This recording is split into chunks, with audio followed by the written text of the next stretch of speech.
我求你跑！你跑！快点！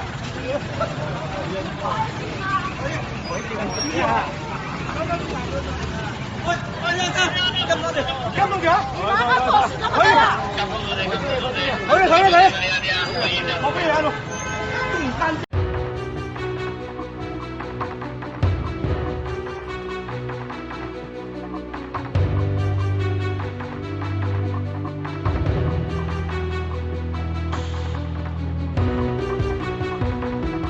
这是个刚需求东西，好像。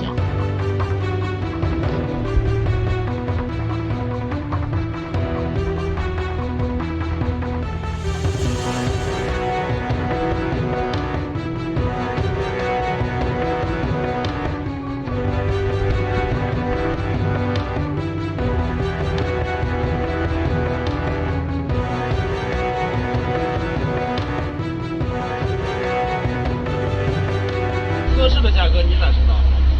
测试以前不是就是光显示啊，不收费也是免费的时候吗？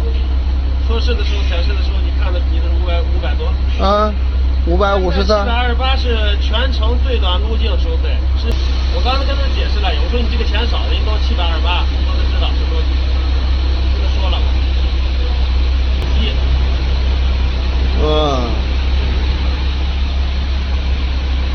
这是下花园收费站啊。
拿给我看，没有标准，没有标准，这就是你们拆迁做的事啊！对，你这就是强拆，哎，就强拆，那怎么的？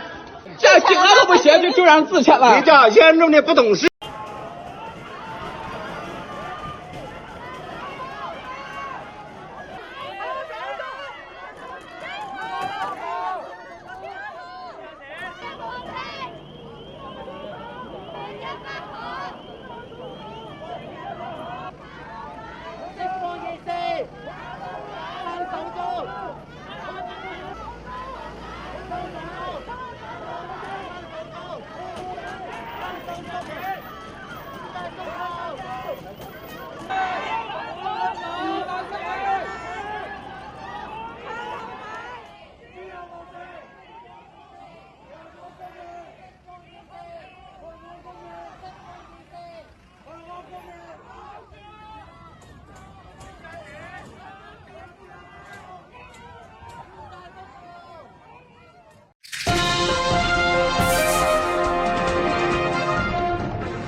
Here are the numbers, down 11.2 on industrial production. And I'd say drum roll, but it's just not good news. Not shocking, but not good, because 11.2 down is the biggest in 101 years. You know, negative rates has been pushed against by the Fed, maybe not as hard as I would have pushed back, and investors are still convinced that it may happen.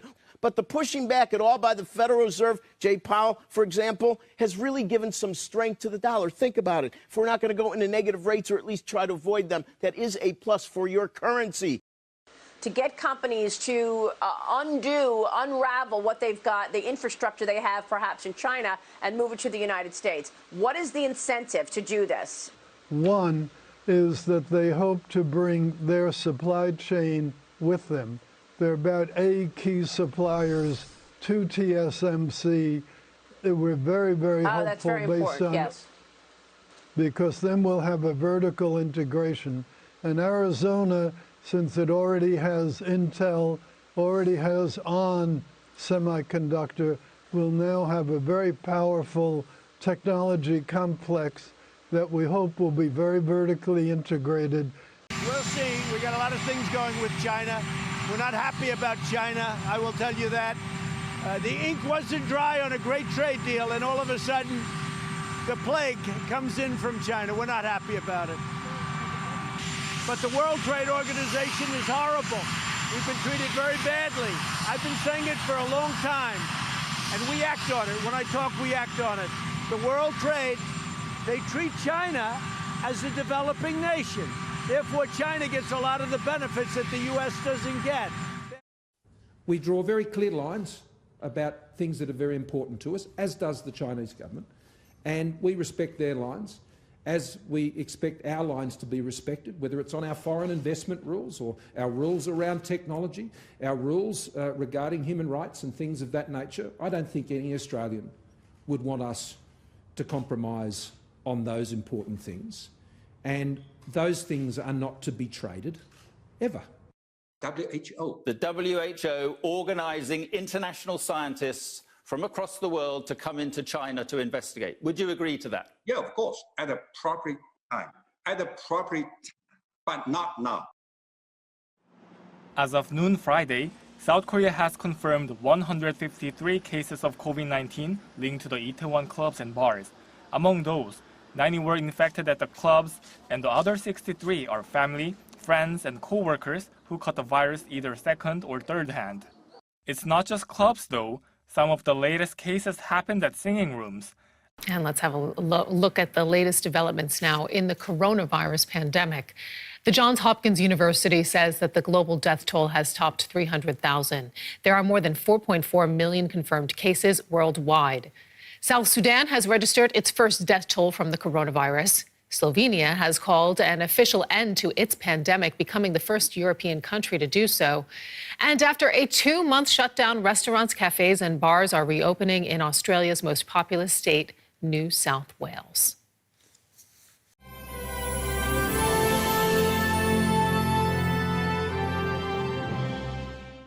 And Ari, we know that many companies are working on vaccines and treatments, but now this warning from the federal government that the Chinese could be trying to actually steal that intellectual property for their own good.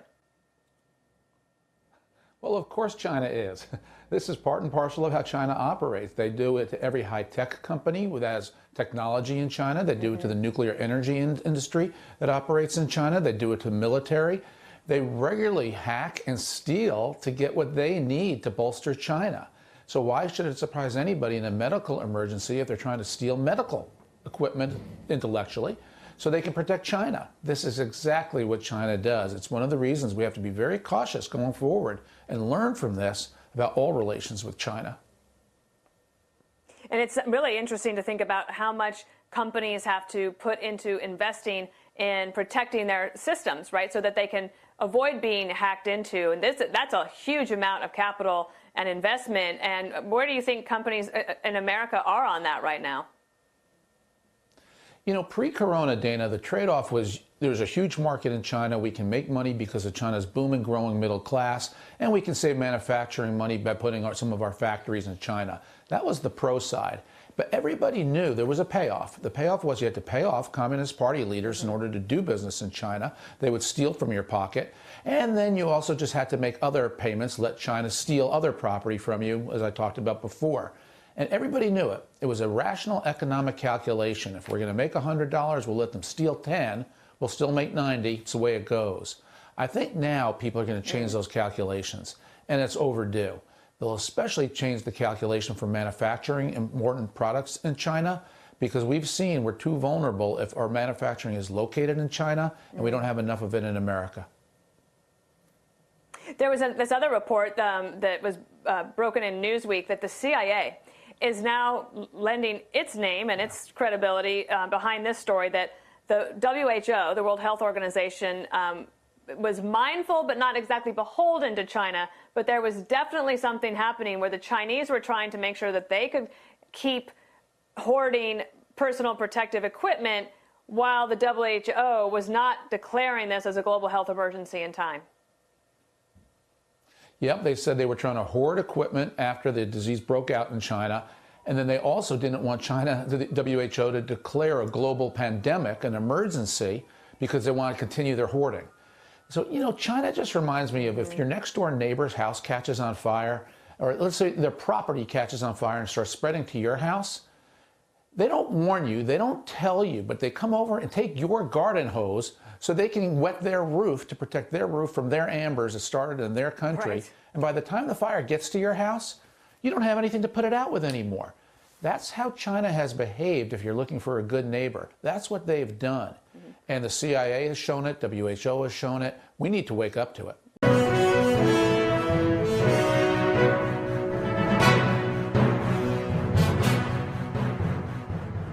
With Sherry Markson in Australia, who reported, hey, the Australian government's kind of financing the PLA's, you know, genetic sequencing experiments, and Nature's publishing it with, in the small print at the bottom, oh, by the way, this was done in coordination with and led by the People's Liberation Army. And they're so arrogant, Bill, when she confronts them, they put out a statement that says, hey, it's international cooperation, and where's Greta Thunberg, and, you know, we're all going to have a group hug, while they're building bioweapons in these labs unsupervised. You want another biological Chernobyl? Ladies and gentlemen, it's coming. It's coming because of the arrogance of the scientific community. And we're CNN and MSNBC. Remember, we're the most data-driven, evidence-driven, science-driven. We love that. We want more of it. We want more intense, but we also want fiduciary responsibility. Fauci and this crowd, these international scientists, are reckless. This is beyond gross negligence. This is reckless. And if you know anything about transactions, when you get to the level of reckless, that means they're totally out of control. They signed this treaty back in 1984. The only way that the French in this consortium allowed them to to build these P4 labs is that they had to have absolute bulletproof to not be outside anything on these treaties. To know that the National Institute of Health, Tony Fauci, is funding this Echo Alliance and the University of Texas at Galveston, and all these guys in their arrogance are dancing around. They got the Bat Lady. The Bat Lady's got more. She's got more money from the U.S. government than some poor professor at Virginia Tech, right? How can you even implicate that there's an offensive weapons program inside the Chinese Communist Party's PLA? Yeah, this is really significant, and the most significant aspect of this. First of all, the Chinese do not distinguish between civilian and military research, and their military has identified biological as a new domain of warfare. It's in their military writings. They openly speak about developing ethnic weapons. This is not simply something that is being conjured up by officials in the Trump administration. This is a real threat, and it's a real danger. And this is going to be another unwelcome disclosure to the American scientific community, which again has been closely aligned with the Chinese. And we don't know if the Wuhan Institute of Virology is linked to their biological weapons program. I'm told that it is. We haven't seen any evidence. That laboratory's been shut down publicly in order to prevent any kind of inquiry. This needs to be a key element of whatever investigation is done to get to the root of the outbreak of this pandemic. And I'm convinced that it will show that there was clearly a dual-use civilian, military, biological component to the work that was being undertaken at the Wuhan Institute of Virology.